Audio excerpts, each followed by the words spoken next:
Hi friends, మీ స్నేహితురాలిగా ఒక చిన్న మాట. ఒక పల్లెటూరులో ఒక చిన్న పిల్లవాడు పేరు ఆనంద్ 5వ తరగతి చదువుతున్నాడు. తండ్రి డైలీ కూలి, తల్లికి ఆరోగ్యం బాగోలేదు. చదువు అంటే ఆనంద్కి ప్రాణం. స్కూల్కి వెళ్ళేందుకు ఎంతో ఇష్టం. ఒకరోజు మాస్టర్ అడిగారు, మీరు పెద్దయ్యాక ఏమవ్వాలనుకుంటున్నారు? ప్రతి ఒక్కరూ డాక్టర్, టీచర్, పోలీస్ ఇలా ఏదో ఒకటి చెప్పారు. కానీ ఆనంద్ మాత్రం తన తల్లికి ఆరోగ్యం బాగాలేదని, మందులు కొనడానికి డబ్బులు లేవని, తన తల్లి ఆరోగ్యం బాగవ్వడానికి మందులు కొనేంత డబ్బులు ఉంటే చాలని చెప్పాడు. అంతే. అది విన్న క్లాస్లో పిల్లలందరూ ఒక్కసారిగా మౌనం వహించారు. ఎంతో బరువెక్కిన గుండెతో అందరూ కూర్చున్నారు.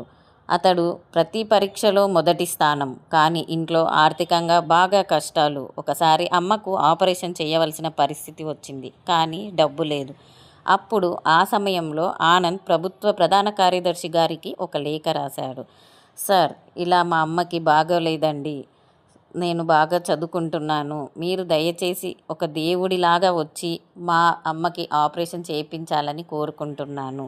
ఆ లెటర్ సోషల్ మీడియాలో వైరల్ అయ్యింది. మంచి మనసున్న ఒక ఐఏఎస్ ఆఫీసర్ ఆ లేఖ చూసి స్పందించాడు. ప్రభుత్వ సహాయం వచ్చి అమ్మకు ఆపరేషన్ జరిపించారు. ఆ రోజుతో ఆనంద్కి నమ్మకం చాలా పెరిగింది. ఇప్పుడు ఆనంద్ అదే ఐఏఎస్ ఆఫీసర్ దగ్గర పనిచేస్తున్నాడు. ఆయనకు సహాయకుడిగా, బాధ్యతగా, సేవగా. అంతే అండి. మనం ఏదైనా సరే గట్టిగా నమ్మితే డబ్బుతో సంబంధం లేదు. మన దగ్గర ఉన్నదానితో, మన తెలివితేటలతో ఏదైనా సాధించగలము. ఏమంటారండి? అవునంటారా? కాదంటారా?